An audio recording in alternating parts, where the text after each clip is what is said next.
हम लोग आवृत्ति करेंगे श्रीमद् भागवतम के 10वें स्कंध के 20वें अध्याय का 13 नंबर का श्लोक। 10, 20, 13। ओम नमो भगवते वासुदेवाय। ओम नमो भगवते वासुदेवाय। ओम नमो भगवते वासुदेवाय। ओम नमो भगवते वासुदेवाय। ओम नमो भगवते वासुदेवाय। ओम नमो भगवते वासुदेवाय। जल जल स्थल स्थल ओकसः ओकसः जलस्थलौकसः जलस्थौकसः सर्वे सर्वे नव नव वारी वारी निसेवया। निषेवया। सर्वे नववारि निसेवया। सर्वे नववारि निषेवया। अबिभ्रान् अभिद्रान् रुचिरं रूपं यथा हरिनिसेवया। हरिनिषेवया। जलस्थलौकसः सर्वे जलस्थलौकसः सर्वे जलस्थलौकसः सर्वे जलस्थलौकसः सर्वे नववारि निसेवया। नववारि निषेवया। अबिभ्रन् रुचिरं रूपम् अबिभ्रन् रुचिरं रूपम् यथा हरिनिसेवया। यथा हरिनिषेवया। जलस्थलौकसः सर्वे जलस्थलौकसः सर्वे नववारि निसेवया। नववारि निषेवया। अबिभ्रन् रुचिरं रूपम् अबिभ्रन् रुचिरं रूपम् यथा हरिनिसेवया। यथा हरिनिषेवया। जलस्थलौकसः सर्वे जलस्थलौकसः सर्वे नववारि निसेवया। नववारि निषेवया। अबिभ्रन् रुचिरं रूपम् अबिभ्रन् रुचिरं रूपम् यथा हरिनिसेवया। यथा हरिनिषेवया। जल जल जल के जल के स्थल स्थल तथा स्थल के तथा स्थल के ओकसः ओकसः निवासी निवासी सर्वे सर्वे सभी सभी नव नव नवीन नवीन वारी वारि जल जल का निसेवया निषेवया। सेवन करने से सेवन करने से अबिभ्रन ग्रहण किया। रुचिरम रुचिरम आकर्षक आकर्षक रूपम रूपम रूप रूप यथा यथा जिस प्रकार जिस प्रकार हरि निसेवया हरिनिषेवया। पूर्ण पुरुषोत्तम भगवान की भक्ति करने से। पूर्ण पुरुषोत्तम भगवान की भक्ति करने से। अनुवाद और तात्पर्य। अनुवाद। चूंकि जल तथा स्थल के समस्त प्राणियों ने नवीन वर्षा जल का लाभ उठाया, इसलिए उनके रूप आकर्षक एवं सुहावने हो गए।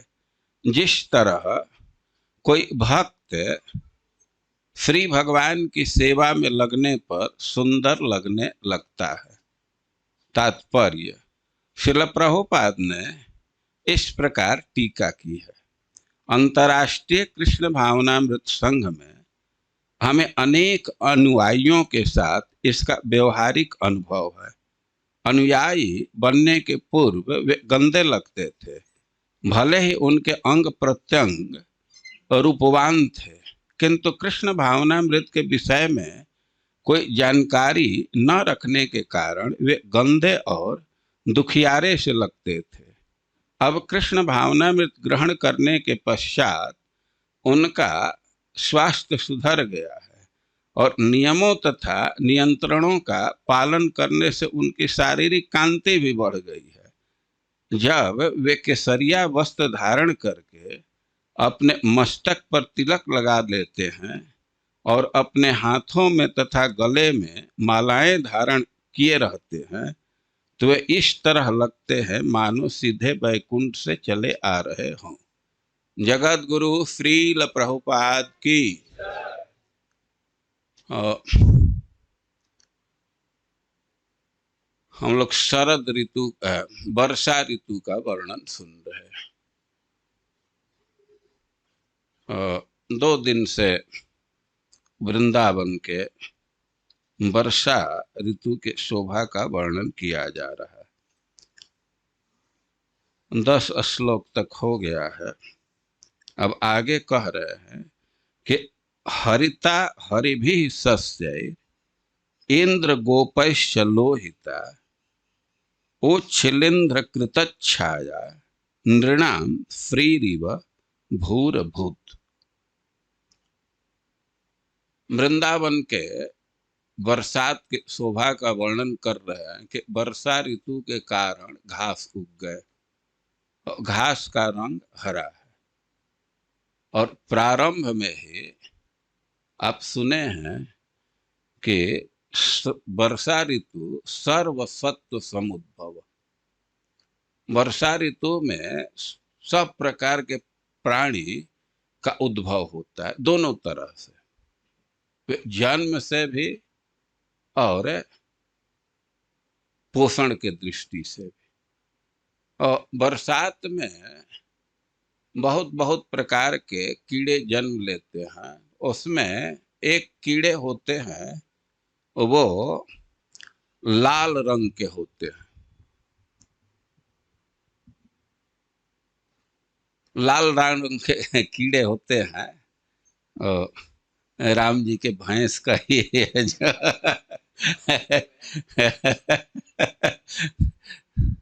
इसमें लिखा गया है वीर बटोही। 2 ढंग के होते हैं, लंबे लंबे भी होते हैं और छोटे छोटे भी। तो वे जगह जगह दिखने लगते हैं। तो लाल रंग के हैं और कुछ छत्ता जैसा एक पौधा जग जाता है जो कहते हैं उसको इंद्रगोप कहा जाता है। और वो छत्ता जैसा होता है तो सफेद सफेद होता है। तो हरा रंग के बहुत घास हैं, लाल रंग के बहुत कीड़ा है और सफेद रंग का बहुत छत्ता है। तो कह रहे हैं कि ये सब मिल करके वैसे शोभित हो रहा है जैसे राजा की सेना। राजा के सेना में कई एक प्रकार का चीज होता है। हाथी होते हैं, रथ होता है, ध्वजा होता है।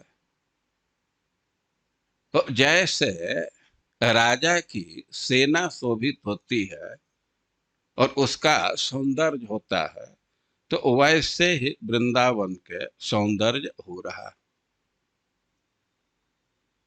और यहाँ राजा के सेना का उपमा दे रहे।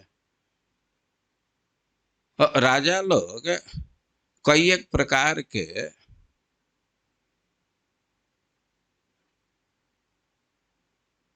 सैन्य सामग्री को जुटा करके रखते हैं और इससे शिक्षा है कि समृद्धि के लिए, ये सुरक्षा के लिए जो आवश्यक उपकरण है उसका संग्रह करना चाहिए। श्रवण कीर्तन करना है तो यहाँ भी उपकरण का संग्रह करना होता है। करताल, मृदंग, माइक्रोफोन, वो क्या क्या संग्रह करना होता है ना। तो समृद्धि के लिए और सुरक्षा के लिए संग्रह करना ठीक है। जो आवश्यक चीज है उसका संग्रह करना होता है। क्षेत्राणि सस्य संपद भी कर्षकाणाम मुदम ददो मानिनाम उपतापम वै दैवाधीनम अजानता। दैवाधीनम अजानता। अब वर्णन कर रहे हैं कि क्षेत्राणि सस्य संपद भी, अच्छी वर्षा हुई और खूब अच्छा फसल लग गया, धान का, अरहर का या मक्का का, बजरे का, सब है, अच्छा अच्छा फसल है। और उसमें अब बाल आने लगा तो कर्षकाण मुदम ददौ, तो यह सब देख करके, अच्छा फसल देख करके किसानों को बहुत प्रसन्नता हो रही, वे प्रसन्न हैं। और मानिनाम अनुतापम वै दैवाधीन जानता, और जो अभिमानी लोग हैं तो उनको संताप होने लगा। आशय यह है कि जो किसान हैं तो मेहनत करके खेती किए, और जो अभिमानी हैं तब उनके मन में आ रहा है कि अब हम कनई में क्यों जाएंगे, कीचड़ में,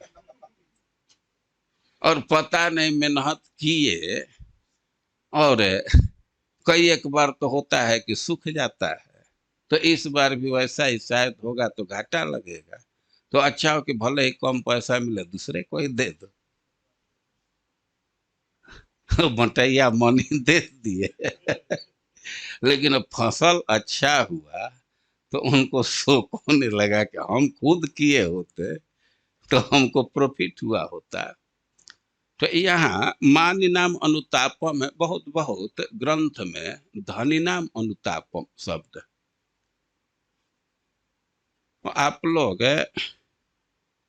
गांव के स्थिति से परिचित हैं कि नहीं हैं, और गांव में भी अब तो शायद बदल रही है स्थिति।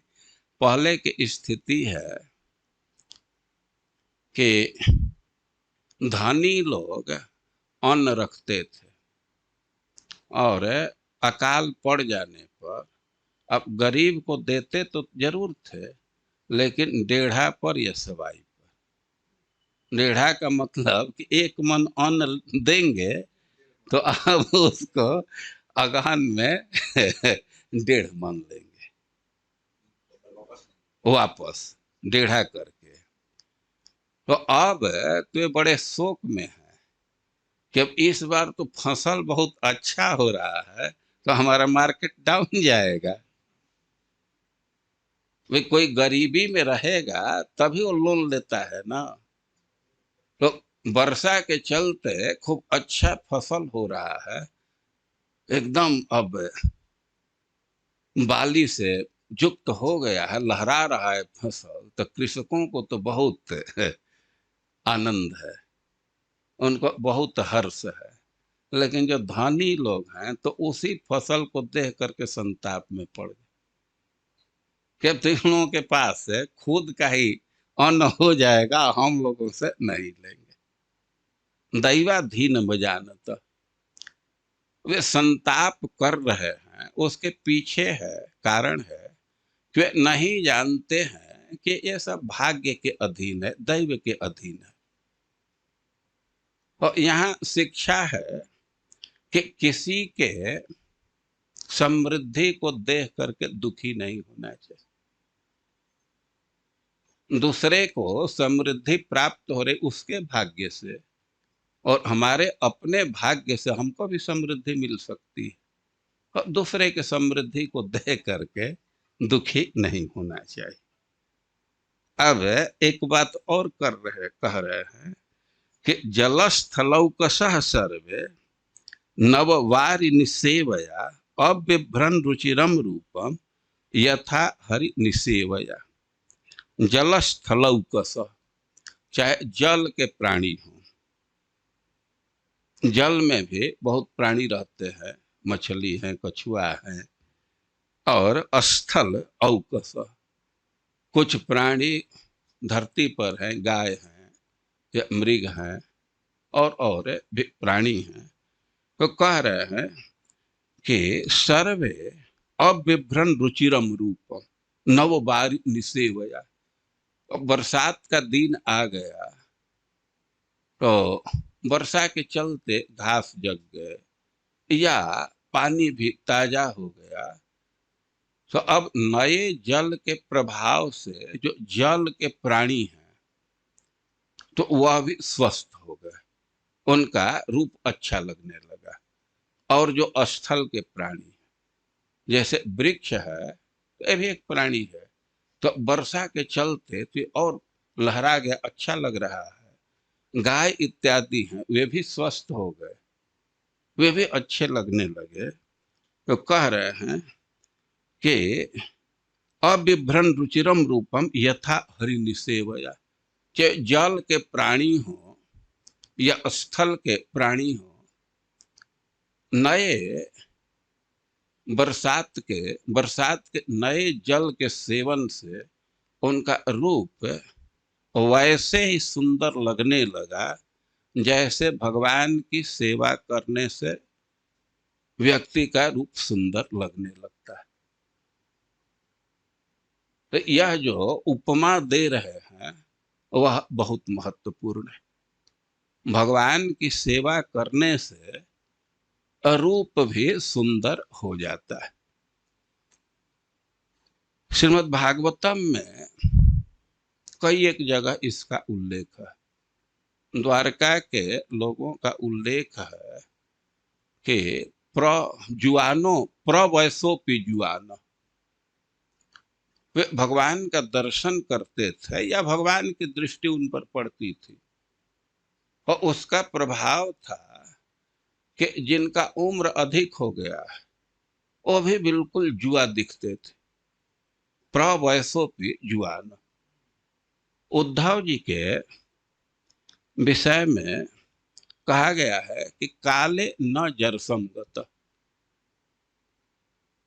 तो इसका अर्थ है कि उद्धव जी से जब विदुर जी प्रश्न पूछे भगवान के विषय में और अपने संबंधियों के विषय में, तो वे बोल न सके, प्रेम प्रसर संप्लुत।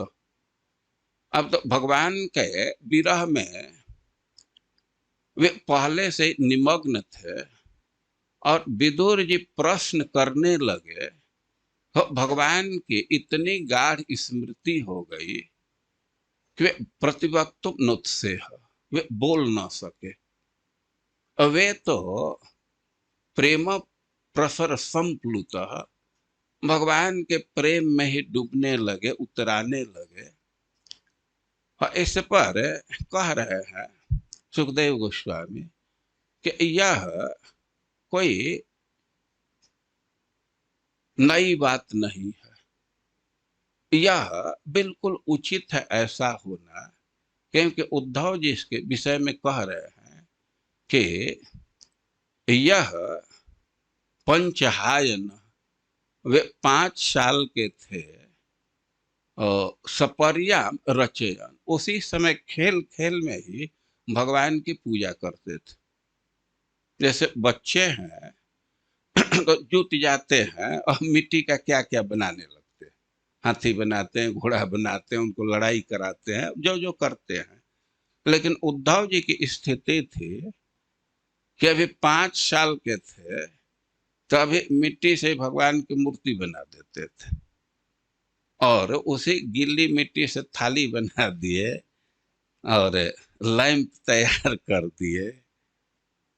तो वे खेल खेल में भी भगवान की पूजा करते थे, आरती करते थे और उसमें इतना निमग्न हो जाते थे कि अब माँ प्रातराशा याचित, बुलाती थी कि आकर के भोजन कर लो, तो तन नहीं छत, उसकी वे इच्छा नहीं करते थे। और कह रहे हैं कि जो 5 साल से ही बाल्यावस्था से भगवान की पूजा में लगा है और कालीन जरसम गत, और समय बीतते बीतते वे बुढ़ापा को प्राप्त हो गए, तो यह स्वाभाविक है कि भगवान के प्रेम में निमग्न हो जाएंगे। तो एक अर्थ तो यह है कि काले न समय आने पर वे जरसंगत वृद्धावस्था को प्राप्त हो गए।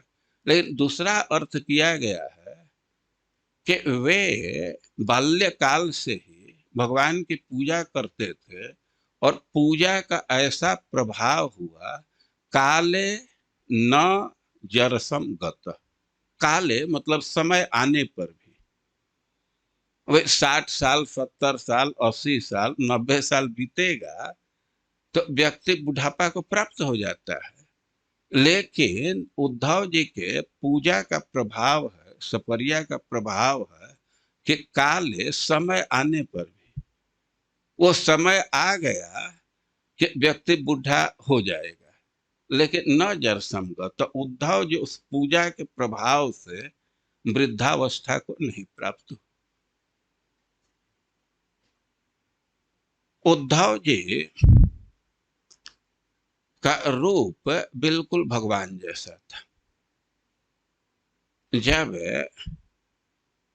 वे गोपियों के लिए संदेश लेकर के नंदगांव पहुंचे, तो गोपियां देख रही हैं कि एक नया व्यक्ति आया है और कृष्ण का ही वस्त्र पहना है, कृष्ण का ही आभूषण धारण किया है और उसका रंग रूप कृष्ण जैसा ही। और गोपियां उनके नजदीक गई और वे समझ गई कि कृष्ण का दूत है। वे एक प्रश्न है कि उद्धव जी तो अपना कुछ परिचय दिए नहीं, वो कैसे गोपियां समझ गई कि वे कृष्ण के दूत हैं। और उसमें कई एक सिद्धांत दिया गया, कई एक तथ्य है। एक तथ्य तो गोपियां अपने अंतरात्मा के व्यवहार से, अपने मन के व्यवहार से निर्धारित कर रही हैं कि कृष्ण का ही दूत होगा। उसका कारण यह है कि गोपियों के नजदीक आए उद्धव जी, तो गोपियों को उतना संकोच नहीं हुआ। स्त्रियों का स्वभाव है कि उनके बीच कोई नया पुरुष आवे तो संकोच में पड़ जाती हैं, लज्जा में पड़ जाती हैं, लज्जा का अनुभव करती हैं। लेकिन उद्धव जी उनके नजदीक आए तो गोपियों को लज्जा का अनुभव नहीं हो रहा, और इस आधार पर उनको लग रहा है कि कृष्ण का दूत है। उनको ऐसा अनुभव हो रहा है कि मानो अपने सर्किल का ही हो। तो एक तो ये आधार है, और दूसरा आधार है, ये तो एकदम पक्का कि कमल का, कृष्ण के अंग का गंध था। और दूसरा आधार, एक वे कह रही हैं कि निश्चित रूप से कृष्ण का भक्त है और कृष्ण का दूत है, बहुत कृष्ण का नजदीकी है। वे किस आधार पर ऐसा निर्णय है? क्योंकि कृष्ण का इतना नजदीकी है, कृष्ण का इतनी भक्ति किया है कि इसी जीवन में उसको सारूप्य मुक्ति मिल गई। उसका रूप कृष्ण जैसा क्यों हो गया? इसलिए कि कृष्ण की भक्ति किया है। वे भक्ति करने से मुक्ति मिलती है, उसमें एक सारूप्य मुक्ति है। लेकिन जब देह का त्याग करते हैं, वैकुंठ में जाते हैं, तो भगवान जैसा रूप मिलता है। लेकिन उद्धव जी के विषय में गोपियां ऐसा सोच रही है कि इतना नजदीकी है, इतना दृढ़ भक्ति किया है कि उसको इसी जीवन में सारूप्य मुक्ति मिल गई। तो ये भक्ति का सिद्धांत है कि जो व्यक्ति भक्ति करता है तो उसका रूप सुंदर हो जाता है, उसका रूप अच्छा हो जाता है। ऐसा कहा गया है कि बसति हृदय सनातने च तस्मिन् भवति पुमान् जगतस्य सौम्य रूप। वीर राघवाचार्य उद्धृत कर रहे हैं कि जिसके हृदय में नित्य भगवान का निवास है, भगवान प्रकाशित है, तो उसका रूप सौम्य हो जाता है। सौम्य मतलब सोम जैसा, चंद्रमा जैसा। शांत, सुंदर, कांति से युक्त। तो भगवान की सेवा करने से अरूप सुंदर हो जाता है। इसको व्यवहारिक रूप से भी समझ सकते हैं। देखिए, जिस व्यक्ति के मन में बहुत संताप है, बहुत टेंशन है, तो उसके चेहरे इत्यादि पर भी खिंचाव आ जाता है। और जो व्यक्ति आनंदित रहता है, आनंद में है, तो वह प्रफुल्लित रहता है। तो स्वाभाविक है कि जो व्यक्ति भक्ति में लगा हुआ है तो आनंदित रहता है, चिंता से मुक्त रहता है, तो उसका रूप सुंदर हो जाता है। ये स्थापित बात है कि भगवान की भक्ति करने से रूप सुंदर हो जाता है। और भक्ति कर रहे हैं तो इतने शुद्धता से रहनी पड़ती है, इतने और इतना नियमित भोजन इत्यादि होता है कि स्वाभाविक ही स्वास्थ्य पर अनुकूल प्रभाव पड़ता है। और जो हो, यहाँ उदाहरण यही दे रहे हैं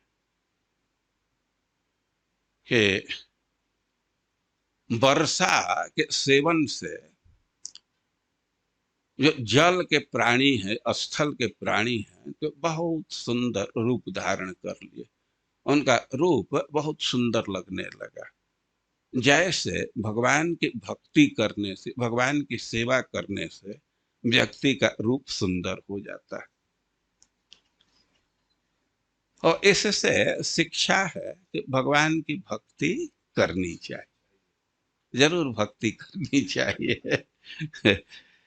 और अब आगे कह रहे हैं कि शरद भी संगतः सिंधु चुक्षोभ स्वसनोर्मिमान अपक्व जोगिनश्चित्तम कामाक्तम गुणयुग यथा। कह रहे हैं कि समुद्र जिसमें लहर पहले से ही, समुद्र में लहर आता रहता है हवा के कारण।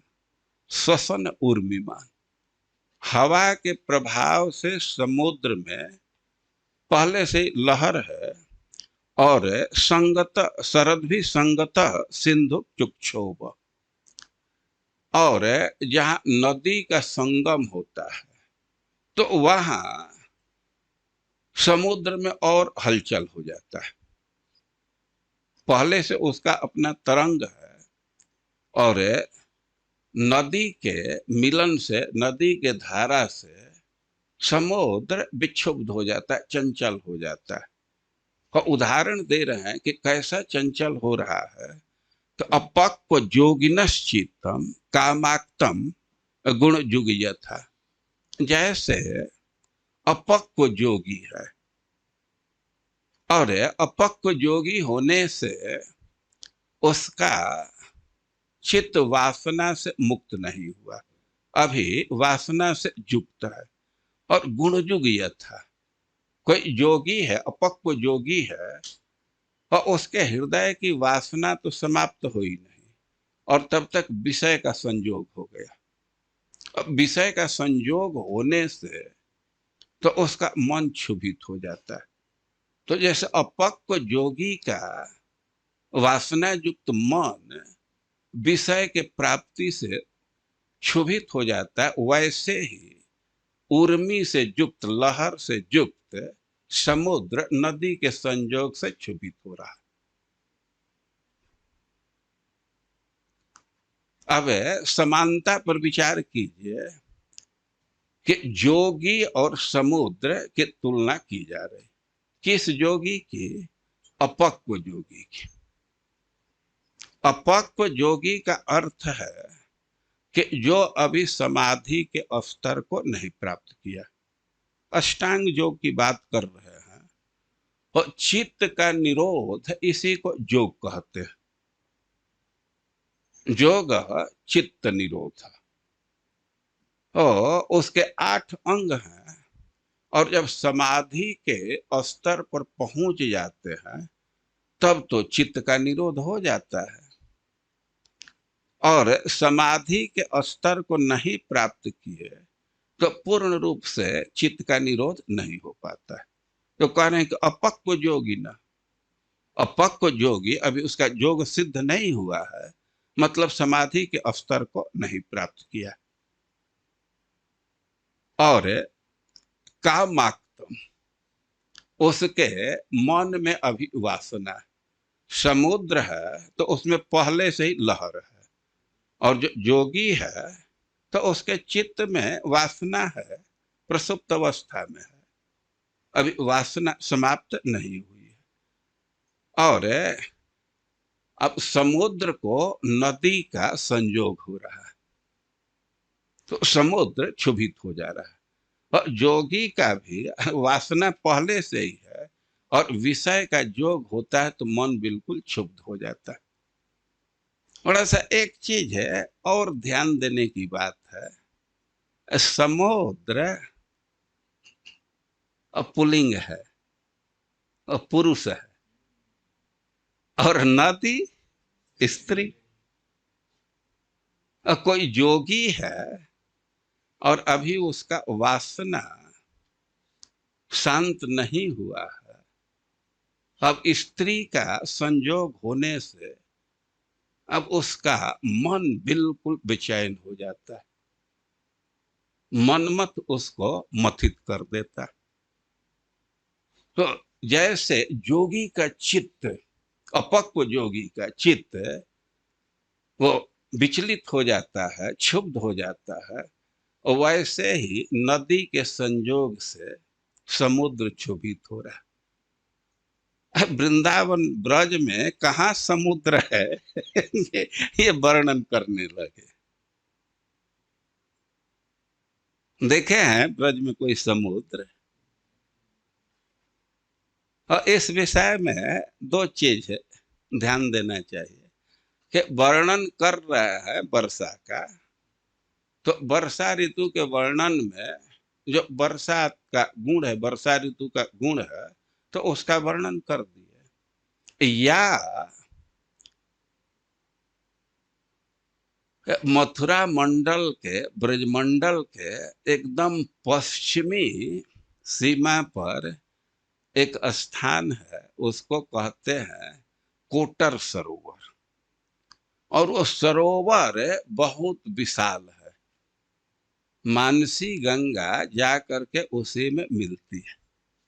ये मानसी गंगा नदी है, अभी तो हम लोग उसको सरोवर जैसा जानते हैं ना, लेकिन वो नदी है। पहले गिरिराज से निकल करके वो नदी बहती थी, और आज भी वो नदी का जो पेंदी होता है वो आज भी है, और कभी कभी इस समय भी वो मानसी गंगा नदी का रूप धारण कर लेती है। हम तो करीब 20 साल पहले देखे हैं कि वो नदी 2-3 महीना तक बहती रही। बहुत वर्षा होने से वो सब जगह पानी था, लेकिन वो मानसी गंगा का पानी 2-3 महीना तक बहता रहा। तो नदी है, तो मानसी गंगा जिस सरोवर में जाकर के मिलन होता है, संगम है, और कोटर सरोवर वो बहुत विशाल है, तो उसी को समुद्र के स्थान पर रख रहे हैं। यहाँ तो बहुत बहुत प्रश्न आ जाता है ना, लोग प्रश्न कर देंगे कि ब्रज में कहाँ समुद्र है तो ब्रज में समुद्र खोजना हो तो कोटर सरोवर का दर्शन करना चाहिए जाकर के। हम भी तो ग्रंथ में पढ़ लिए, कभी उधर गए तो नहीं है, लेकिन ब्रज का नक्शा है उसमें देखना चाहिए कोटर सरोवर किधर। तो यहाँ कह रहे हैं कि नदी के संगम से समुद्र क्षुभित हो रहा है, और जैसे अपक्व योगी का मन क्षुभित हो जाता है विषय के संयोग से। अब शिक्षा की बात क्या है? भाई योग करना है तो अच्छा से करना चाहिए। कच्चा योग दुख का कारण होता है, तो सुरक्षित नहीं है। और जो करना ही है तो समाधि का स्तर प्राप्त करना चाहिए। जब तक वासना दूर नहीं होगी मन से, तो विषय का संयोग होने से तो मन क्षुभित होगा। और इसमें शिक्षा है कि अच्छा से योग करना चाहिए, पक्का योगी बन जाना चाहिए, तो कठिनाई नहीं होगी। अब और वर्णन कर रहे हैं कि गिरयो वर्ष धारा भी हन्यमानान बिव्यथु अभिभूयमाना व्यसन यथा धोक्षज चेतस। अरे कि वर्षा का व्यवचार हो रहा है, लेकिन पर्वत को कोई व्यथा नहीं है। कई एक पर्वत है ब्रज में, तो वर्षा का व्यवचार हो रहा है, लेकिन पर्वत को कोई दुख नहीं है, व्यथा नहीं, वो तो एकदम स्थिर है ना। और यह जो कह रहे हैं कि कोई फर्क नहीं पड़ रहा है, यह सिद्धांतिक नहीं है। फर्क पड़ जाता है, उसको कोई व्यथा तो नहीं हो रही है, लेकिन पर्वत है और खूब उस पर वर्षा हो तो क्या अंतर हो जाएगा? कुछ अंतर होगा। अब उस पर जो धूल इत्यादि है तो वो तो सब धुल जाएगा, तो एक तरह से पर्वत में और निखार आ जाता है। उसको कोई व्यथा तो नहीं है, और उसमें निखार आ जाता है, वो और अच्छा लगने लगता है। तो पर्वत के स्थिति को समझाने के लिए उदाहरण दे रहे हैं कि अभिभूय माना व्यसन यथा अधोक्षज चेतस, कि पर्वत वैसे ही व्यथा अनुभव नहीं कर रहे हैं जैसे जिसके मन में भगवान बसे हैं, जिसका चित्त भगवान में लगा हुआ है। तो अभिभूय माना व्यसन है, उसको कोई रोग इत्यादि हो जाए या आधिभौतिक, आधिदैविक और आध्यात्मिक, इस ताप से वह दुखी नहीं होता, उससे व्यथा का अनुभव नहीं करता। वर्णन किसका कर रहे हैं? पर्वत का। पर्वत के विषय में कह रहे हैं कि तेज वर्षा होने से, वर्षा का व्यवचार होने पर भी पर्वत को कोई व्यथा नहीं है। उपमा किसका दे रहे हैं कि विविध प्रकार का रोग दुख आने पर भी, कष्ट आने पर भी जैसे भगवान के भक्तों को व्यथा नहीं होती। और उपमा में एक बात तो कह दे कि व्यथा नहीं होती। और जैसे पर्वत पर वर्षा होने से उसका धूल खत्म हो जाता है। आप बरसात में जाइए तो गिरिराज और सुंदर लगते हैं। एक तो धूल समाप्त हो जाता है और वहां हरियाली भी छा जाती है। और उसी प्रकार जब वैष्णवों पर कोई दुख आता है तो वे दुखी नहीं होते। कोई रोग आता है, कोई कठिनाई आती है तो दुखी नहीं होते। क्यों नहीं दुखी होते हैं? क्योंकि समझते हैं कि हमारा कर्म फल है, हमारा प्रारब्ध है। और अब रोग दुख आने से उनका अभिमान खत्म हो जाता है, दैन्य और बढ़ जाता है, और इसलिए उनमें और निखार आ जाता है। और प्रारब्ध का क्षय होने से जो भक्ति के अनुकूल चीज है वो उसमें और निखार आ जाता है। उन्हें तीन चीज है पर्वत और भगवान के भक्तों के विषय में समानता है। क्या? कि वे दुखी नहीं होते हैं, और उनका प्रारब्ध क्षीण हो जाता है, जो बुरा प्रारब्ध है समाप्त होता है, तो इसलिए वे भक्ति के अनुकूल और अधिक वातावरण तैयार हो जाता है। भक्ति के अनुकूल वातावरण में वृद्धि हो जाती। और इस तरह से इस उपमा से शिक्षा मिल रही है कि यदि भक्तों पर कोई कष्ट भी आ रहा है तो उसको भगवान की कृपा समझनी चाहिए और उसको भक्ति के अनुकूल ही समझना चाहिए। उसको उससे निराश नहीं होना चाहिए, बल्कि और उत्साह बढ़ना चाहिए। देखिए, सिद्धांत समझ लेना चाहिए। यह बिल्कुल 100% तथ्य है, सत्य है कि दूसरे व्यक्ति का कर्म फल दूसरा नहीं भोगता। वे दुख हमारे ऊपर आ रहा है, रोग आया या और कोई कठिनाई आई, तो इतना तो नितांत सत्य है कि हमारा ही कर्म फल है। तो हमारा कर्म फल आया तो कोई बुरा प्रारब्ध है, उसके चलते रोग आ रहा है, तो हमारा बुरा प्रारब्ध खत्म हो रहा है ना।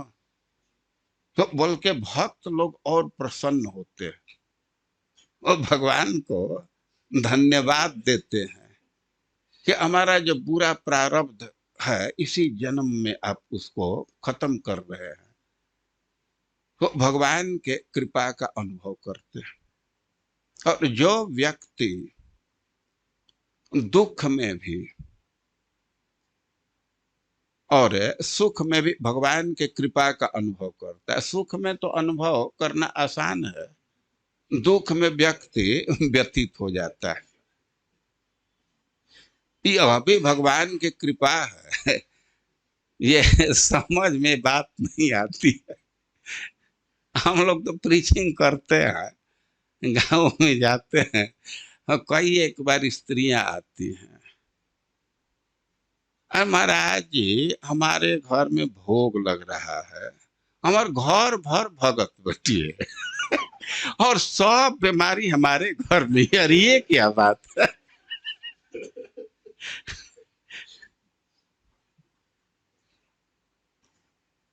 और भक्तों का स्वभाव है कि कोई कष्ट आने पर भी भगवान की कृपा का अनुभव करते हैं और उनको प्रसन्नता होती है। एक उदाहरण से इस बात को समझ सकते हैं।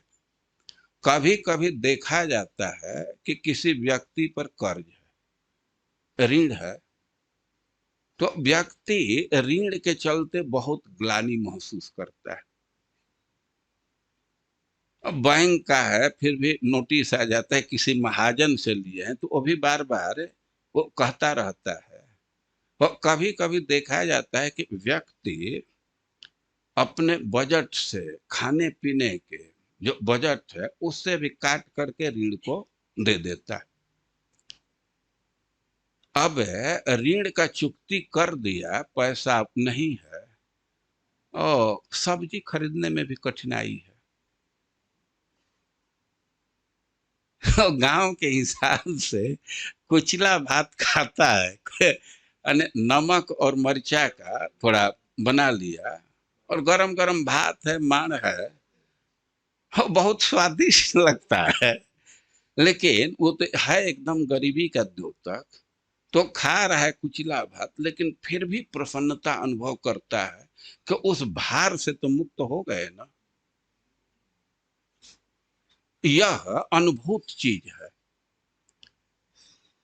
आदमी एक प्रसन्नता ही महसूस करता है, उसे दुखी नहीं होता है कि अब तो वो हमको टोकेगा नहीं, हमको नहीं कुछ कहेगा या नोटिस नहीं आएगा। तो उसी प्रकार कोई दुख आने पर भी भक्त लोग प्रसन्न होते हैं। ये चलो हमारा बुरा प्रारब्ध तो खत्म हुआ ना। और जो व्यक्ति की दृष्टि, जिस व्यक्ति की दृष्टि ऐसी होती है, वह भगवान को प्राप्त कर लेता है। जब ध्रुव जी घर से निकल गए। और जब ही घर से निकले तो नारद जी वहां उपस्थित हो गए। श्रील प्रभुपाद जी वहां लिखते हैं कि व्यक्ति का यदि संकल्प होता है भक्ति करने का तो सहायक मिल जाते। ध्रुव जी की स्थिति पर विचार कीजिए कि एवं संजल्पितम मातु, वो माता कोई स्वस्थ चित्त से उपदेश नहीं दी थी, वो तो रोते हुए कह दी, दुख में कह दी कि आतिष्ठ तत्तात विमत्सरत्वम उक्तम समात्रापि जदव्यलिकम, कि तुम्हारी सौतेली माँ जो सही बात बोली है, अव्यलिकम उचित बात बोली है, तो आतिष्ठ उसी का तुम आचरण करो। अरे भाई वो पूछ सकते हैं कि क्या अव्यलिक, क्या उचित बात बोली थी और क्या अनुचित बात बोली थी। जब दोनों में अंतर समझेंगे तब न उचित बात को ग्रहण करेंगे। और ध्रुव की सौतेली माँ कही थी कि बालों से बतनात्मानम अन्य स्त्री गर्भ संभृत, अरे तुम बच्चा हो, तुमको यह ज्ञान नहीं है कि तुम दूसरे स्त्री के गर्भ से जन्म लियो, इसी से ऐसा दुर्लभ मनोरथ कर रहे, राजा के सिंहासन पर तुम चढ़ना चाहते हो। ध्रुव जी कह सकते थे कि हमारा ये स्वाभाविक अधिकार है, हमारे पिता है तो हम चढ़ सिंहासन पर, हमारा स्वाभाविक अधिकार है। लेकिन कह रहे कि ना, तुम यह नहीं समझ रहे हो कि तुम दूसरे स्त्री के गर्भ से जन्म लिए। वो इतना अहंकार में थे, गर्व में थे कि कह रहे थे कि राजा का पुत्र होने से कोई सिंहासन नहीं प्राप्त कर लेगा, उसके लिए रानी का पुत्र होना पड़ेगा। तो रानी तो अपने को मानती थी, सुनीति को तो दासी से भी ही समझती थी। तो कह रही है कि तुमको यह ज्ञान नहीं है, लेकिन एक उपाय बतलाती हूं, तुमको राज सिंहासन की आवश्यकता ही है तो तपसाराध्य पुरुषम, तुम तपस्या करो, भगवान की आराधना करो, उनको संतुष्ट करो, और गर्भे त्वम में आत्मानम साधय, भगवान प्रसन्न हो जाए तो अपने को मेरे गर्भ में लाओ। अब सोचिए कि 5 साल का बच्चा है तो दूसरे स्त्री के गर्भ में कैसे जाएगा, मरेगा तभी ना, पहले तो देह त्याग करेगा तभी दूसरे स्त्री के गर्भ में जाएगा। इसी बात से सुनीति को बहुत कष्ट था कि एक तरह से सुरुचि यही कह रहे हैं कि मर जाओ, और इससे उसको बहुत कष्ट था। अच्छा, यह तो बात सही कह रही है कि तपस्या करो, भगवान को प्रसन्न करो, यदि यदिच्छ से उत्तमो यथा, उत्तम के समान तुम राज सिंहासन चाह रहे हो तो भगवान की आराधना करो, उनको संतुष्ट करो, यह तो एकदम उचित बात है। लेकिन यह जो बात कह रही है कि गर्भे में तुम आत्मानम साधय, राज्य चाह रहे तो तुम अपने को मेरे गर्भ में लाओ। अरे भगवान प्रसन्न हो जाए तो राज सिंहासन नहीं दे सकते, भगवान मजबूर हैं कि जो सुरुचि के गर्भ से जन्म लेगा उसी को राज सिंहासन देंगे। तो यह बात तो उचित नहीं है ना, यह व्यलिक है, फालतू लिक से हट करके है। और इसी से सुनीति कह रही है कि यदव्यलिकम उत्तम समात्रा भी यदव्यलिकम, भले सौतेली माँ है, तुमसे प्रेम नहीं कर रही, ईर्ष्या कर रही है, घमंड में बोली है, लेकिन फिर भी जो उचित बात है उसको ग्रहण करो। वे क्या उचित बात है, आराधया अधोक्षज पाद पद्म, भगवान अधोक्षज के पाद पद्मों की आराधना करो, यह तो बिल्कुल उचित बात। और वे माता के इस वचन को सुन करके निर्जगाम पितुः पुरात, उद्धव ध्रुव छोटे बच्चे हैं, लेकिन इतना वे निर्धारण कर लिए, इतना विवेक है कि घर में भक्ति करना कठिन है। यहाँ तो रोज करकराहट है, रोज झगड़ा टंटा है, और यह भक्ति के लिए अनुकूल नहीं है, तो इस स्थान का त्याग कर देना चाहिए। लेकिन अब कहाँ भक्ति करना है, कैसे भक्ति करना है, ये सब तो ज्ञान नहीं है। माता भी तो निर्विशेष रूप से बतलाई कि आराधया धोक्षज पाद पद्म यदिच्छ से ध्यासन मुत्तमो यत्, तुम भगवान के चरण कमल की आराधना करो। और ध्रुव और निश्चित कर लिए कि भगवान की भक्ति करनी, और इस संकल्प से घर से निकल गए। और घर से बाहर निकले, नगर से बाहर निकले, और नारद जी वहां उपस्थित हो गए। और इसी प्रसंग में श्रील प्रभुपाद जी लिखते हैं कि व्यक्ति की इच्छा होती है, दृढ़ संकल्प होता है भक्ति के लिए, तो सहायक मिल जाते। अब अपने मन में संशय रहता है, द्वंद्व रहता है। लोग कहते हैं मां नहीं पसंद कर रहे कि ब्रह्मचारी रह जाए। माता पिता भक्ति के बाधक नहीं बनते। माता पिता का इतना स्नेह है अपने पुत्र से कि अपने पुत्र का ध्यान रखते हैं। वो विवाह के लिए आग्रह करते हैं तो अपने पुत्र के हित के लिए। उनको यही लगता है कि हम नहीं रहेंगे तो भोजन कौन देगा।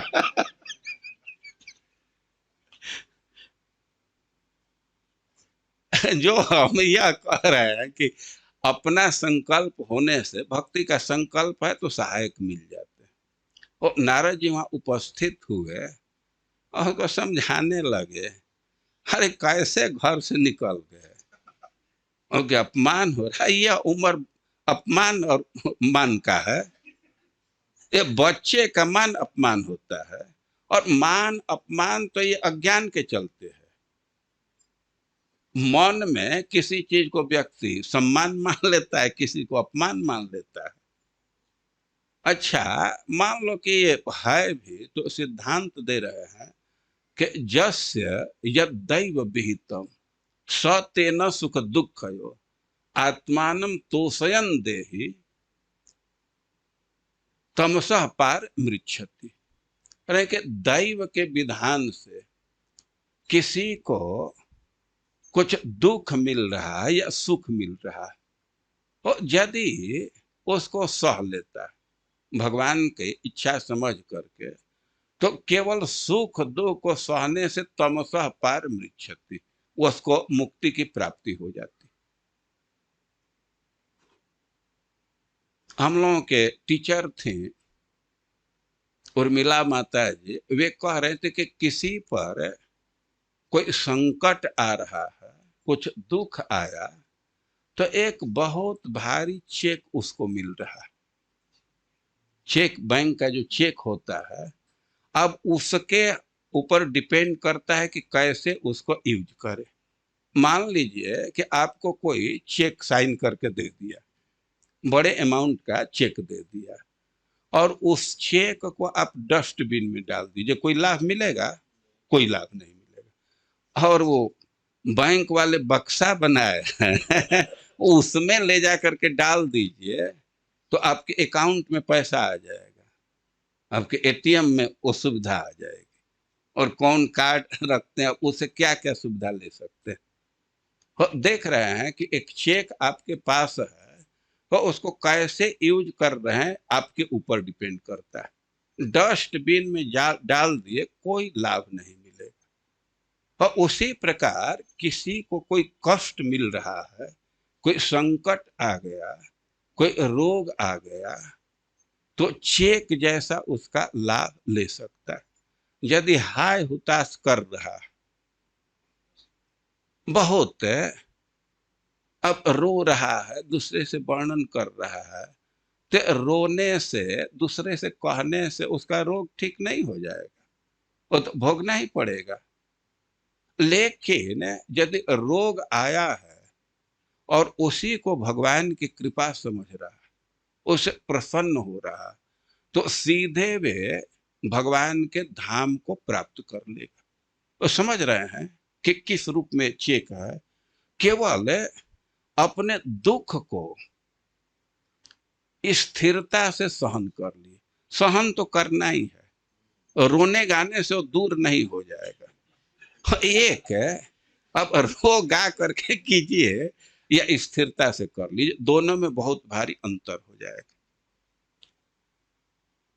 हम यह बात कहते हैं तो एक बात का स्मरण हो जाता है कि गौर कृष्ण जी के साथ मैं यात्रा करता था, रहता था।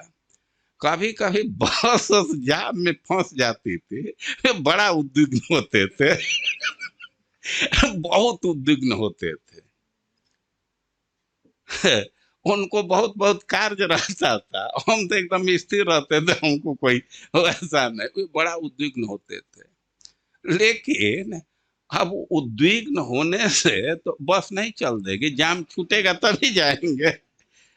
और कुछ लोग उसमें उद्विग्न हो जाते हैं और कुछ लोग स्थिर रहते हैं। तो चाहे स्थिर हो या उद्विग्न हो, दोनों तो एक साथ ही पहुंचेंगे, उसमें कोई अंतर नहीं है ना। तो उसी तरह किसी पर कोई रोग आया है, दुख आया है, वो अपना कर्म फल है, उसको भोगना ही होगा। अब हाय हुताश करके भोगिए, स्थिरता से भोगिए। तो हाय हुताश करके अब भोग रहे हैं, तो यही स्थिति है कि आपको एक चेक मिला है, उसको डस्टबिन में डाल रहे हैं और उसी को स्थिरता से सह लिए। भुंजान एवात्म कृतम विपाकम मुक्ति पदे सदाय भाग। केवल कष्ट को स्थिरता से भोग लिए तो इसी का बहुत भारी लाभ मिल जाएगा। अब सीधे भगवान के धाम को प्राप्त कर लेंगे, या भगवान का जो संपत्ति है, जो आनंद अनुभव करते, उसके उत्तराधिकारी बन जाएंगे। दाय भाग कहते हैं जो पिता के संपत्ति का अधिकारी है, वो केवल दुख को स्थिरता से सह लेने से भगवान का धाम प्राप्त हो जाता है। इसी से भक्तों पर कोई संकट आता है, कोई रोग आता है, तो वे व्यथा का अनुभव नहीं करते। दूसरे को लगता है फिर वे कितने कष्ट में। हम तो स्पष्ट अनुभव करते हैं कि ऐसे ऐसे भक्त हैं कि अब रोग के चलते हुए खड़ा नहीं हो सकते, दो चार डेग चल नहीं सकते, हाथ नहीं उठा सकते, लेकिन उस स्थिति में भी वे भगवान के भावना में निमग्न रहते और एक आनंद का अनुभव करते। मैं प्रकट देखता, ये कोई शास्त्र से पढ़ करके बात नहीं कह रहा, प्रकट अनुभव। तो भक्तों का यह स्वभाव है कि व्यसन अभभूय माना। विविध प्रकार के रोग व्याधि आती है, लेकिन फिर भी वे उससे पराजित नहीं होते, वे व्यथा का अनुभव नहीं करते। जैसे नहीं, वैसे ही वर्षा के व्यवचार होने से पर्वत पर कोई व्यथा का, पर्वत व्यथा का अनुभव नहीं कर रहे, बल्कि उनमें निखार आ जाता है। तो यह शिक्षा की बात है कि रोग दुख में बहुत व्यथा अनुभव नहीं करना चाहिए, भगवान के कृपा का अनुभव करना चाहिए। और आगे कह रहे हैं कि मार्गा बभूवु संदिग्धा तृणहि छन्ना य संस्कृता नाभ्यस्यमान फ्रुतयो दुजहि कालेन चाहता। देखिए, वर्षा ऋतु के प्रभाव को वर्णन कर रहे हैं। ये वृंदावन के स्थिति का वर्णन कर रहे हैं कि मार्गा बभूव संदिग्धा, वो मार्ग संदिग्ध हो गए। त्रिणय छन्ना यसंस्कृता, वे संदिग्ध मार्ग क्यों हो गए? दो कारण दे रहे हैं कि यसंस्कृता, अब उसका संस्कार नहीं हो रहा है। वर्षा के दिन में प्रायः लोग यात्रा नहीं करते, और यात्रा नहीं करते हैं तो अब तो घास वहां छींक लेता है। तो जो व्यक्ति, खास करके वन में, वृंदावन तो वन ही है ना, वो जो व्यक्ति पहले किसी गांव में गया है उसी रास्ता से, लेकिन बरसात में उसको संशय हो जाता है ये रास्ता जाएगा कि ये जाएगा। और कह रहे हैं कि मार्ग वैसे ही संदिग्ध हो गए जैसे नाभ्यस्य माना फ्रुतयो द्विजहि कालेन चाहता। जब ब्राह्मण वेद का अभ्यास छोड़ देते हैं तो अभ्यास छोड़ने से और काल के प्रभाव से अब वो संदिग्ध हो जाता है।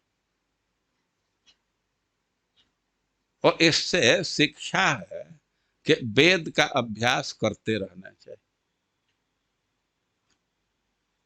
आप लोगों में पता नहीं ये मार्ग का अनुभव कितने लोगों का है। जो वन में जाते, हम लोग तो प्रीचिंग के समय जाते थे तो कुछ कुछ अनुभव है।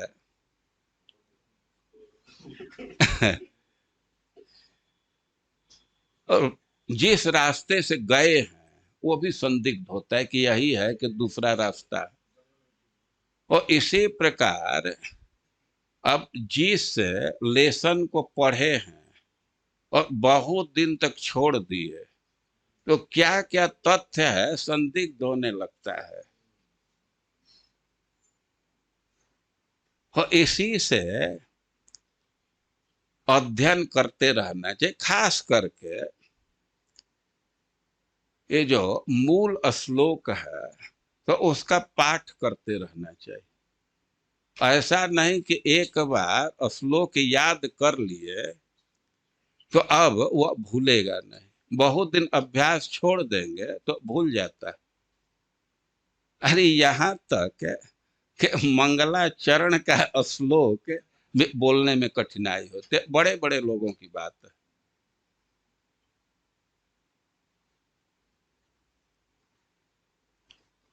ओ, जो बड़े विद्वान हैं वे लोग भी अभ्यास के अभाव में भूल जाते हैं। ऐसा कहा गया है कि तीन चीज का विश्वास नहीं होता: शास्त्र, जुवति, नृपति, बसनाय। शास्त्र याद कर लिए एक बार श्लोक और ये मान लिए कि अब तो हमारे कंठस्थ हो गया, तो बहुत भारी भूल है। तीन चीज का विश्वास नहीं करना चाहिए: शास्त्र, जुवति और राजा। राजा बहुत अनुकूल है, अब इतना अनुकूल है कि बस लिस्ट दे दीजिए, टिकट कंफर्म हो जाएगा। लेकिन कोई विश्वास नहीं है कि एक बार काम कर दिए तो हमेशा करेंगे या जीवन भर यही चलता रहेगा। और कोई युवती स्त्री है और उसका भी विश्वास नहीं है कि आज हमसे प्रेम कर रही है तो ऐसे ही प्रेम करते ही रहेगी, और शास्त्र का विश्वास नहीं। ऐसा कभी नहीं सोचना चाहिए कि अब तो 15वां अध्याय याद कर लिए, अब ये नहीं भूलेगा। अभ्यास करते रहना चाहिए। अभ्यास न करने से वो संदिग्ध हो जाता है। तो इसी को उदाहरण दे रहे हैं कि वैसे ही वर्षा ऋतु के चलते मार्ग संदिग्ध हो गए, तृण से ढक गए, और लोगों का आना जाना नहीं है, तो उसका संस्कार नहीं है, दो कारण से। तो शिक्षा यह है कि पाठ हमें से करता रहना चाहिए। ये ब्रह्मचारियों के जीवन का तो एक मुख्य अंग है पाठ करना। जो जितना अधिक पाठ करते हैं और उतना ही अधिक संभावना है कि शास्त्र उनके कंठस्थ रहेंगे। बहुत पाठ करते थे हम लोग के गुरु महाराज। अ, घर से दूर नदी के तट पर चले जाते थे। नटवर बपू स्थान का फोटो वोटो बहुत निकाल करके लाए थे। और गर्मी के दिन में भी, और कभी कभी 11 बजे आते थे, तो खास करके उनकी माँ बहुत उद्विग्न होते थे कि ठीक है, तुमको पढ़ना है, पाठ करना है, खा करके करना है। और कोई एक व्यक्ति उनसे पूछा कि इतना विलंब क्यों करते हैं, वे आ जाना चाहिए। और महाराज बोले कि इस समय मैं नियम रखा हूं कि भागवतम के एक स्कंद का पाठ करता हूं, एक स्कंद का, और एक अध्याय कंठस्थ कर लेता हूं। एक अध्याय पूरा कंठस्थ करके और एक स्कंद का पाठ करके और तब वहां से आता हूं, तो लेट हो जाता है। तो जिसकी बुद्धि तीव्र है और मेधा है, समझने की क्षमता है और स्मृति है, और वह व्यक्ति भी बहुत बहुत अभ्यास कर रहा है। और दूसरे तरफ हम लोगों की स्थिति है कि बुद्धि भी नहीं है, स्मृति भी नहीं है, अब पाठ भी नहीं है, तो ज्ञान का स्तर तो नीचे रहेगा ही ना। अभी यहाँ कुछ ब्रह्मचारी है, हम कहे कि पाठ करना चाहिए, तो कितना, एक अध्याय, एक अध्याय से क्या होगा? अरे कम से कम एक स्टैंडर्ड है कि 6 अध्याय पाठ जरूर करना चाहिए। देखिए, पाठ का प्रभाव आता है। हम तो ऐसा अनुभव किए थे कि जब मन इधर उधर भाग रहा है, फैल गया है, विकीर्ण हो गया है, तो श्रीमद् भागवतम का पाठ प्रारंभ करने, सप्ताह पाठ 7 दिन में पूरे भागवत की आवृत्ति करने से, और दूसरे तीसरे दिन तक अब मन कहीं नहीं, एकदम समेट करके आ जाता था। पाठ बहुत महत्वपूर्ण है, लेकिन अब जिसका आंख ठीक है वही कर पाएगा। अब हम लोगों की तो यह स्थिति हो गई कि अब 4-5 घंटा बैठ भी नहीं सकते लगातार, और जब तक मोटा मोटा अक्षर नहीं है तो आंख पर भी बहुत स्ट्रेस आने लगता है। पहले ये सब समस्या नहीं थी, बस भागवत लिए कहीं बैठ गए, पाठ कर रहे हैं। तो जो यहाँ शिक्षा दे रहे हैं कि वेद का अभ्यास करते रहना चाहिए, नहीं तो उसको भूलने की बहुत संभावना। और इस प्रकार वृंदावन का वर्णन कर रहे हैं, वर्षा ऋतु का। तो हम लोग चाहें तो कल वर्षा ऋतु का वर्णन समाप्त कर सकते हैं, लेकिन इस अध्याय में शरद ऋतु का भी वर्णन है। तो ये सब आप लोगों के ऊपर डिपेंड करता है कि एकादशी के पहले ही इसको समाप्त करेंगे कि एकादशी और एकादशी के बाद भी कंटिन्यू रखेंगे।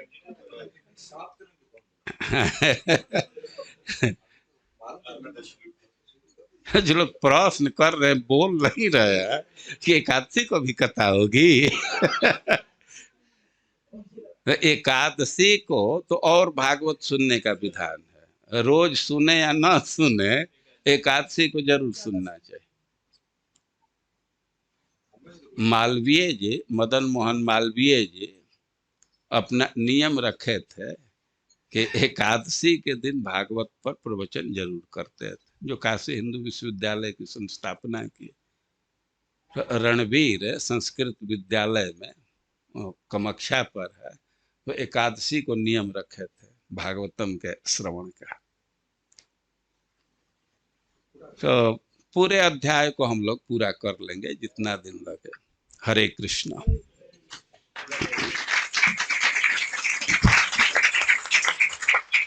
कुछ भक्तों का हमारा जी प्रश्न है। हाँ कह रहे थे कि अगर वो पहले ध्रुव महाराज के संग में आदित्य राम प्रभु का प्रश्न है कि यदि वह नारद जी की बात मान लेते कि सम रहना चाहिए सम दुख में, तो फिर उन्हें भगवान कैसे मिलते? एक उनका प्रश्न है कि स्पष्ट करें। वो नहीं माने नारद जी की बात इन द सेंस कि वो संतुष्ट नहीं हुए उनकी बात से, क्योंकि पहला इंस्ट्रक्शन था कि तुमको शांत रहना चाहिए, सुख दुख मान अपमान में शामिल रहना चाहिए। तो वो भगवान को कैसे प्राप्त करते? ऐसा उनका प्रश्न है। अच्छा ठीक है। तो वे कॉन्फिडेंट है कि नारद जी का उपदेश मानने से भगवान की प्राप्ति नहीं होगी। ये जो प्रश्न कर रहे हैं तो यह तो एकदम मान करके प्रश्न कर रहे हैं ना कि नारद जी की बात मान लेने से भगवान की प्राप्ति नहीं होगी। तभी ना वे कह रहे हैं कि यदि ध्रुव बात मान लेते तो कैसे प्राप्ति होती। नारद जी की बात मान लेने से भी भगवान की प्राप्ति हो जाती।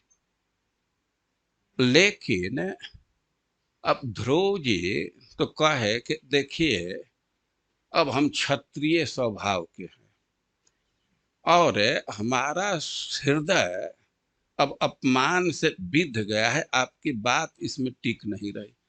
उस उपदेश में कोई दोष से नहीं बतलाए। उनका आशय यही था कि उपदेश बिल्कुल ठीक है लेकिन किसी ब्राह्मण स्वभाव वाले को दीजिए। ये हमारे स्वभाव में ये फिट नहीं बैठ रहा। तब अब नारद जी उनको और उपदेश दिए। तो नारद जी के उपदेश में कोई दोष नहीं है। ध्रुव जी तो मानते तो उनको भगवत प्राप्ति नहीं होती जैसा प्रश्न कर रहे हैं, लेकिन इतना निश्चित है कि आप मान लेंगे तो भगवत प्राप्ति हो जाएगी। और ध्रुव जी भी मान लेते तो भगवत प्राप्ति हो जाती। क्योंकि भगवत प्राप्ति के लिए वो पक्का उपाय है। अब इतना हो सकता है कि 6 महीने में प्राप्ति शायद नहीं होती और कैंडिडेट बहुत उपयुक्त था, तो अब बर्तन देख करके कि पक्का बर्तन है तो और तगड़ा रस उसमें डाल दिए, तगड़ा साधन डाल दिए। लेकिन सामान्य व्यक्ति के लिए ये जो नारद जी का उपदेश है वो एकदम पक्का उपदेश है, इसमें कोई कठिनाई नहीं। भक्तों के काफी प्रश्न है। एक केशव सखा प्रभु कह रहे हैं कि हम ये कैसे समझें कि जो हमारे जीवन में दुख आ रहा है वह हमारे प्रारब्ध की वजह से आ रहा है, जो भगवान ने व्यवस्था किया है, या हमारे बुरे कर्मों की वजह से आ रहा है। और अगर और दूसरे भक्ति से मैंने प्रश्न कर रहे हैं कि जब हमारे रोग आते हैं, पहले ये वाला प्रश्न मैं मतलब सर करना चाहूंगा, कैसे समझें कि ये जो हमारे जीवन में दुख आ रहा है वो भगवान की व्यवस्था से आ रहा है या हमारे हमारे पाप कर्मों की वजह से आ रहा है? ये कैसे अंतर कर सकें? अच्छा ठीक ठीक है। तो ये जो प्रारब्ध है, कर्म है, तो यह भगवान की व्यवस्था नहीं है। पहले हम ये प्रश्न करने वाले से प्रश्न कर रहे हैं यस। कि जो प्रारब्ध है हम भोग रहे हैं तो यह तो भगवान की व्यवस्था नहीं है ना। यह किसकी व्यवस्था है, पहले ये उत्तर दे।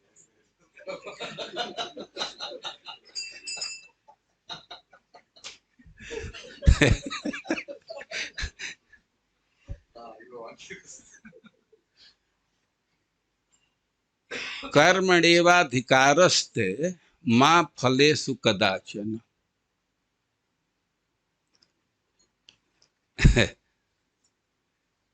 ये फल पर पूरा कंट्रोल भगवान का है। अब कहीं से ये उपदेश ये नहीं सुन लिए ना, जैसा कर्म करोगे वैसा फल देगा भगवान। ये है गीता का ज्ञान। और गीता का ज्ञान तो बहुत बहुत चल गया है ना। जो कर रहे हो वो भी अच्छा है, जो किए हो वो भी अच्छा है, जो करोगे वह भी अच्छा है। तो गीता का ज्ञान तो बहुत बहुत है। देखिए,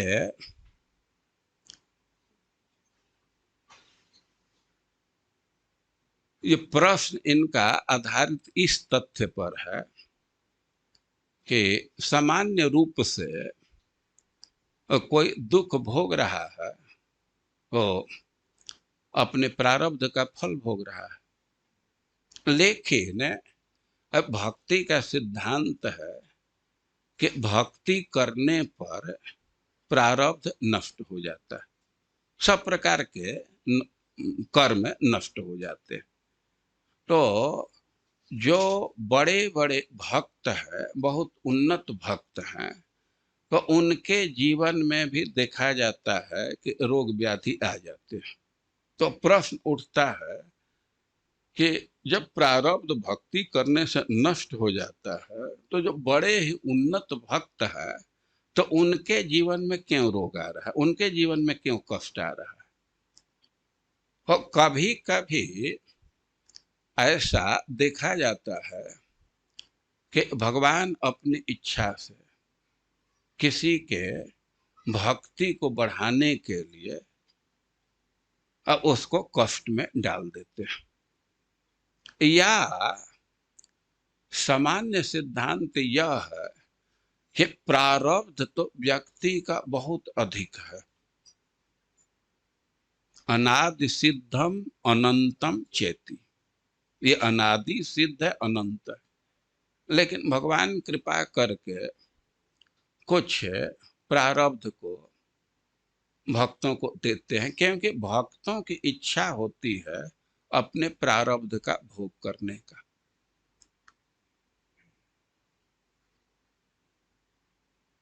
ओ भाई, किसी को कष्ट आ रहा है, अब किसी को जांचने की इच्छा है कि उसके प्रारब्ध का फल है कि भगवान की विशेष कृपा से है, अब उसको तो उस व्यक्ति को जांचना होगा कि इसका प्रारब्ध कुछ बचा है कि नहीं।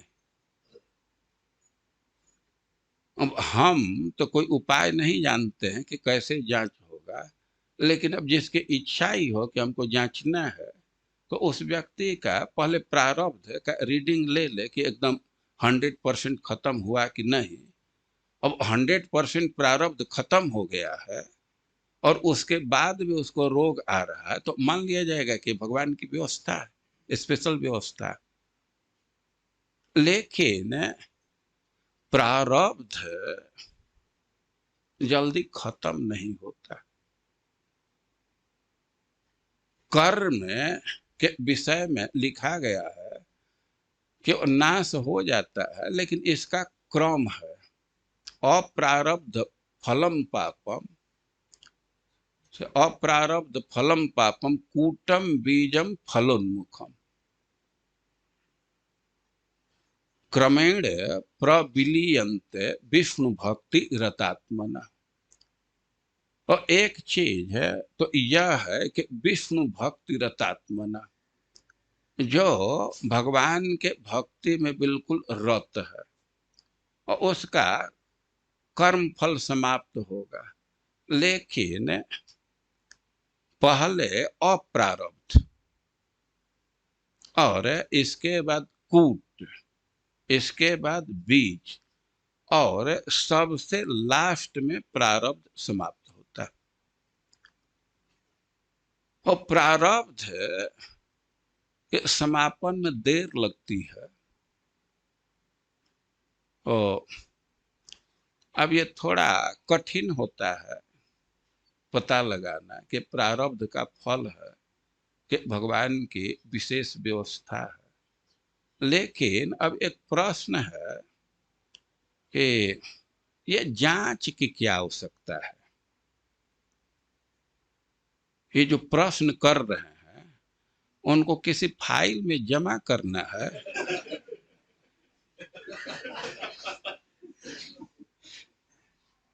ये प्रारब्ध भी ऑडिटर है। ही है महाराज जी, आए ऑडिटर है तो चलिए ऑडिटर है।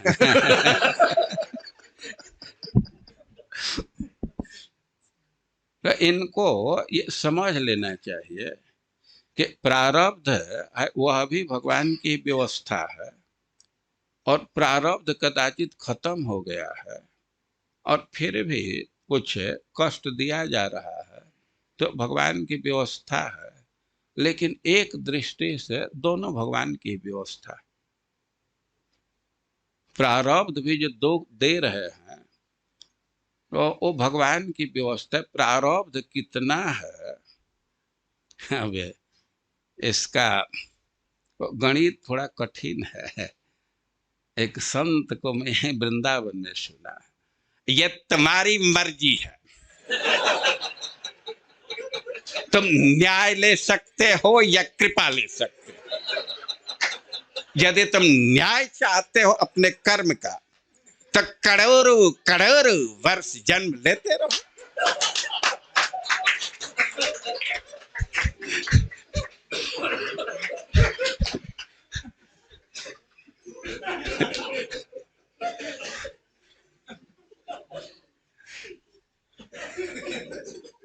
हमारे पास कोई रीडिंग मशीन की जानकारी नहीं।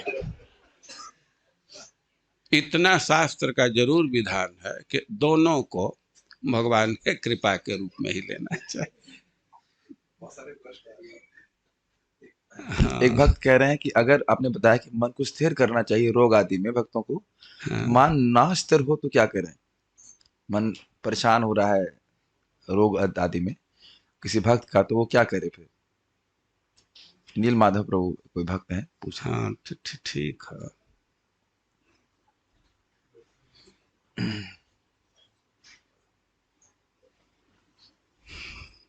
गीता का 12वां अध्याय, तो भगवान क्या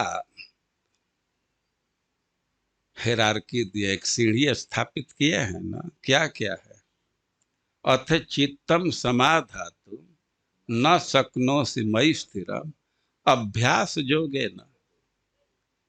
यदि मन स्थिर नहीं कर पा रहे हैं तो अभ्यास करना चाहिए।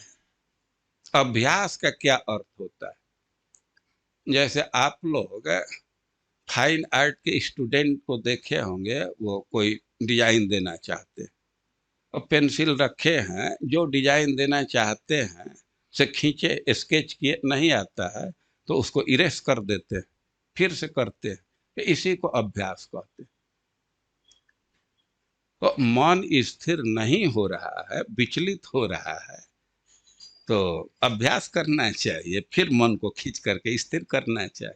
तो एक अभ्यास यह है, और एक दूसरा भी अभ्यास है। ये बच्चों को देखते हैं स्कूल में, तो अब इस समय जो व्यवस्था हो, जो गांव के स्कूल था, तो पढ़ाई होती थी और लास्ट में एक अभ्यास का घंटी होता था। दो का दो, दो दूनी चार, दो तिहाई छह। एक आगे से बोल रहा है और लगते पीछे से। उनका मन तो लगा हुआ है कब वो घंटी बजे। मन उधर है। लेकिन वो पीछे से बोलते रहते हैं ना, तो इसको अभ्यास कहते हैं। मन स्थिर नहीं हो रहा है। हरे कृष्णा कृष्णा कृष्णा कृष्णा हरे हरे हरे, हरे, हरे हरे राम राम। राम राम। कीर्तन करो, महामंत्र का अभ्यास करो।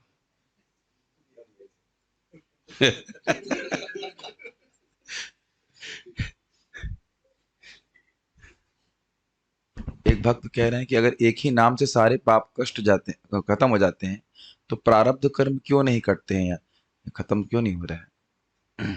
ऐसा इनका प्रश्न है, मतलब।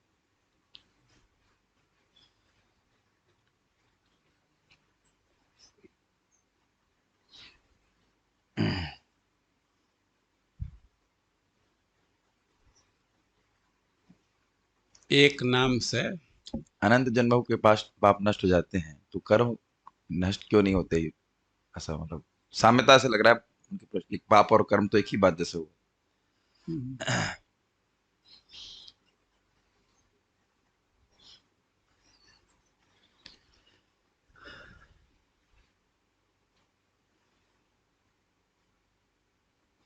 पाप और प्रारब्ध में अंतर नहीं है।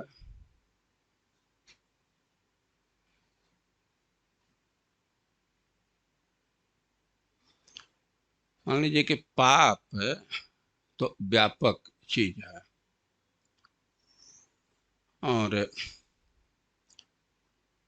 प्रारब्ध है ये उसी का एक अंश है। तो एक नाम से पाप समाप्त हो जाता है ये तो ठीक है। तो कहीं यह भी लिखा गया है कि एक नाम से पूरा पूरा कर्म फल ही समाप्त हो जाता है। आए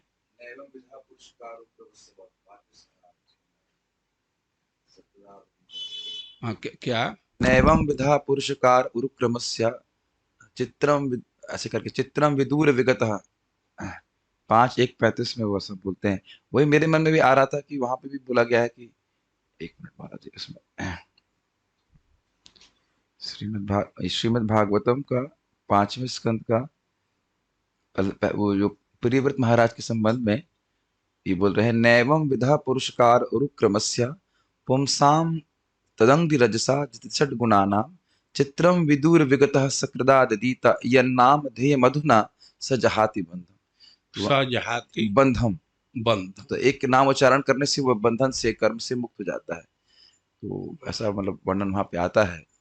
वहां पे उससे मतलब हम लोग डिस्कस कर रहे थे, बोले थे कि भले शरीर नहीं परिवर्तित होता है लेकिन उसका सूक्ष्म शरीर चेंज हो जाता है, इसलिए उसके क्या क्या क्या चेंज हो जाता है? मतलब कह रहे हैं कि सूक्ष्म शरीर परिवर्तित हो जाता है, प्रभुपाद जी समझा रहे थे। तो उस कारण से मानना चाहिए कि भले उसका देह नष्ट नहीं हुआ है लेकिन बंधन उसका नष्ट हो गया है। उसे तो देह नष्ट नहीं हुआ। जी। वो देह नष्ट नहीं हो रहा है तो प्रारब्ध कैसे नष्ट हो गया? देह है तो प्रारब्ध का ही फल है ना।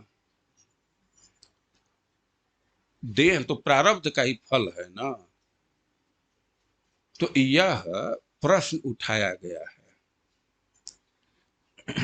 कि जब प्रारब्ध नष्ट हो गया तो देह खत्म हो जाना चाहिए। तो उसका समाधान दिया गया है कि जो भक्ति के उपयोगी प्रारब्ध होता है वह नष्ट नहीं होता। भक्ति के उपयोगी जो प्रारब्ध है वह नष्ट नहीं होता। और जो पहले प्रश्न किए थे कि कैसे निर्धारित किया जाए कि प्रारब्ध है का फल है कि भगवान की व्यवस्था का फल है, तो वास्तव में जो भक्ति के बढ़ाने वाले प्रारब्ध है तो भगवान की व्यवस्था से उसका नाश नहीं होता और भगवान उसी को भक्तों को भुगाते हैं।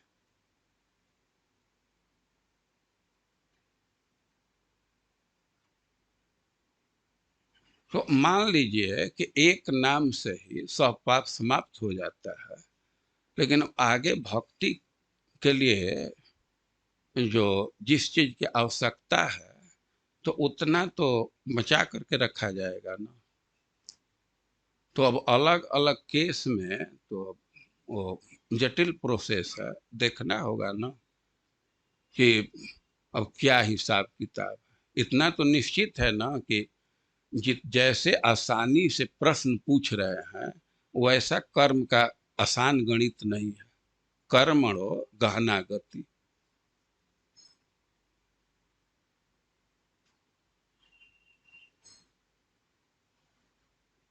और जो भक्ति के लिए उपयोगी प्रारब्ध है उसका नाश नहीं होता। तो अब इस सिद्धांत के अनुसार हम कह देंगे, अब बिना समझे बुझे अपना जान बचाने के लिए कि है जो भक्ति के उपयोगी है वो प्रारब्ध भगवान छोड़ देते हैं।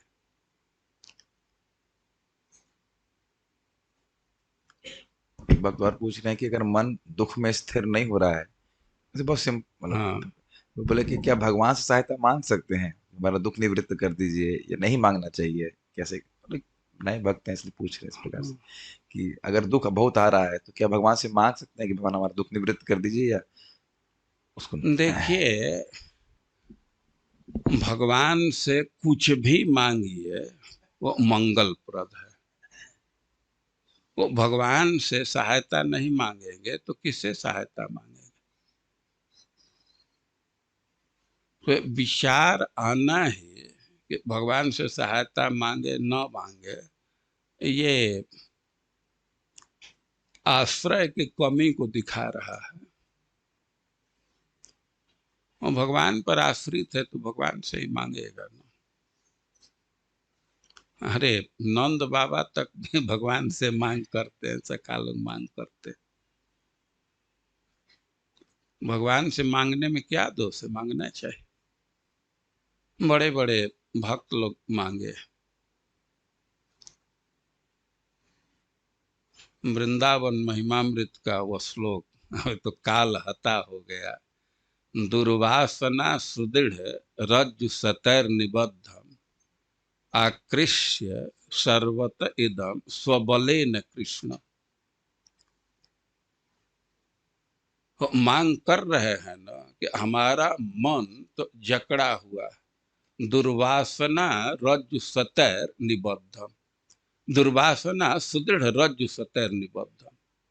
ये दुर्वासना की मोटी मोटी रस्सी, बहुत मजबूत रस्सी, और एक दो रस्सी नहीं, सैकड़ों रस्सी से हमारा मन बंधा हुआ है। लेकिन हे कृष्ण, आप अपने बल से उसको वहां से खींच करके, और वृंदावनम विहरते सह राधया, आप राधा रानी के साथ वृंदावन में विहार कर रहे हैं, तो अपने चरणों में उसको लगा लीजिए, उसके नजदीक कर लीजिए। वास्तव में जब तक सहायता नहीं मांगेंगे तब तक मन को स्थिर करना कठिन है, असंभव है। सहायता तो लेना ही पड़ेगा, क्योंकि अपना बल बहुत कम है, जकड़े हुए। तो भगवान से किसी प्रकार की सहायता मांगने में कोई दोष नहीं। और भक्ति में मन स्थिर करने के लिए तो मांगना ही चाहिए। भगवान से मांगे या भगवान के परिकर से मांगे, तो मांगना है तो बहुत अच्छा है। तो भगवान से संपर्क हो रहा है ना।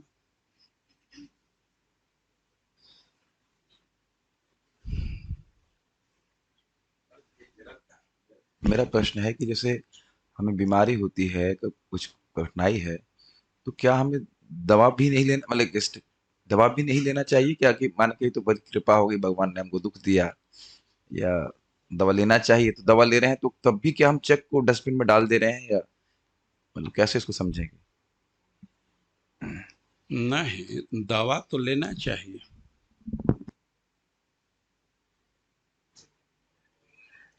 ये दवा लेना क्या भगवान पर अविश्वास है? भगवान यह उपदेश दिए हैं ना कि कोई रोग हो और उसको औषधि से ठीक करना चाहिए। शरीर के रोग को औषधि से ठीक करना चाहिए। हो, दवा ले रहे हैं, लेकिन विश्वास तो भगवान का ही रखना होता है। बनारस में एक डॉक्टर थे, बड़े नामी डॉक्टर थे। तो अपने रूम में एक सेंटेंस लिख करके टांगे थे, लेमिनेशन करके। और उसमें वे लिखे थे, आई ट्रीट।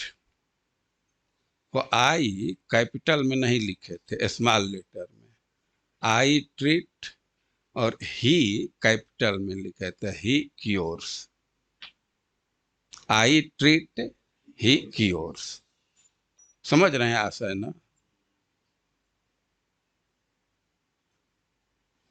देखिए, कभी कभी लोग एक अंश को ग्रहण कर लेते हैं, दूसरे को छोड़ देते हैं। एक गुरु जी थे तो उपदेश दिए कि सब जगह भगवान का दर्शन करना चाहिए, हर प्राणी में भगवान का दर्शन करना चाहिए। और एक दिन वे जा रहे थे, एक पागल हाथी आ रहा था। वो कहे कि गुरु जी कहे हैं कि सब में भगवान का दर्शन करना चाहिए, तो दर्शन कर रहे थे कि भाई हाथी में भी भगवान है, आ रहा है। और जो पिलवान था तो वो चिल्ला रहा था, हाथी पागल है, भाग जाओ, दूर हट जाओ। लेकिन अब वो भागे नहीं, हाथी आया और सूंड में लपटा, उनको पटक दिया। और संजोग की बात थी कि पैर नहीं डाला। वे गुरु जी के पास गए कि गुरु जी आप कह रहे थे कि सब प्राणी में भगवान का दर्शन करना चाहिए, हम तो इसी भावना में थे, वो हाथी हमको पटक दिया। और गुरु जी पूछे कि वो पिलवान नहीं था? तो था। वो कह रहा था कि तुम दूर हट जाओ, दूर हट जाओ, रास्ता से दूर हट जाओ। तो कहे कि तो उसमें भगवान को देखा? हाथी में तो भगवान को देख रहे हो, तो पिलवान में भी भगवान को देखना चाहिए ना।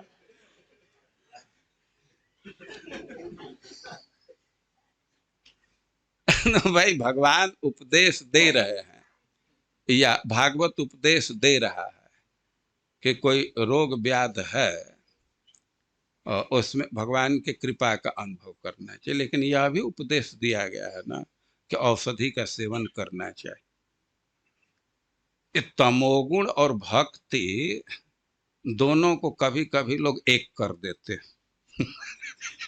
अब आलस्य बस डॉक्टर के पास नहीं जाते हैं, दवा नहीं खाते हैं, उसको अब जोड़ देंगे कि भगवान की कृपा का अनुभव कर रहे हैं। औषधि का सेवन करना चाहिए ना, लेकिन औषधि के सेवन करने से भी वो भगवान के कृपा से ही औषधि काम करता है। जब तक भगवान चाहते हैं कि औषधि काम करे तभी वो काम करता है, भगवान न चाहे तो औषधि नहीं काम करेगा। बालस्य नेह शरणौ पितरौ नृसिंह। ऐसा देखा जाता है कि नाव से जल की रक्षा हो जाए, जल से रक्षा हो जाती, डूबेंगे नहीं। लेकिन जब तक भगवान चाह रहे हैं तभी तक नहीं डूबेंगे। वे चाह जाए तो नाय नहीं आपको बचा सकता, नाय के साथ भी लोग डूबते हैं ना। और माता पिता तो बच्चे के रक्षक हैं, उनको तो यही लगता है कि हम ही पाल रहे हैं, पोस रहे हैं, हम ही बड़े किए। कभी कभी बड़ा अहंकार से बोलते भी हैं, लेकिन जब तक भगवान चाह रहे हैं तभी उनकी शक्ति काम करती है। ऐसा देखा जाता है ना कि माँ गोद में बच्चे को ली है और उसको कोई कठिनाई है, बचाने की पूरी इच्छा है, डॉक्टर के पास जाते, लेकिन गोद में लिए लिए बच्चा का कभी कभी निधन हो जाता। यदि माँ ही रक्षक होती तो गोद में क्यों बच्चे का निधन हो जाता। और ये दवा इत्यादि भी तभी तक काम करता है जब भगवान चाहते, नहीं तो एक नहीं, डॉक्टरों का टीम लगता है।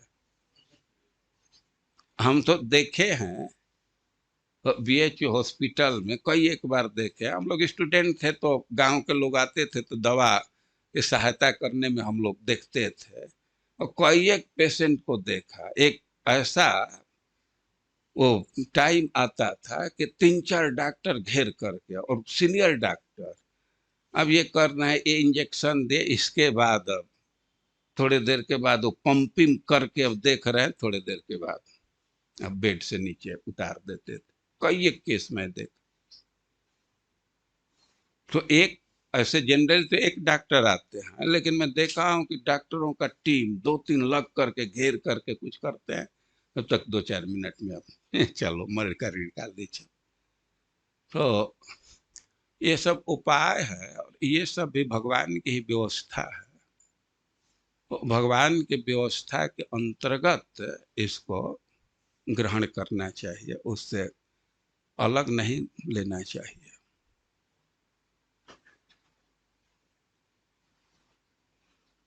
जगत गुरु श्रील प्रभुपाद की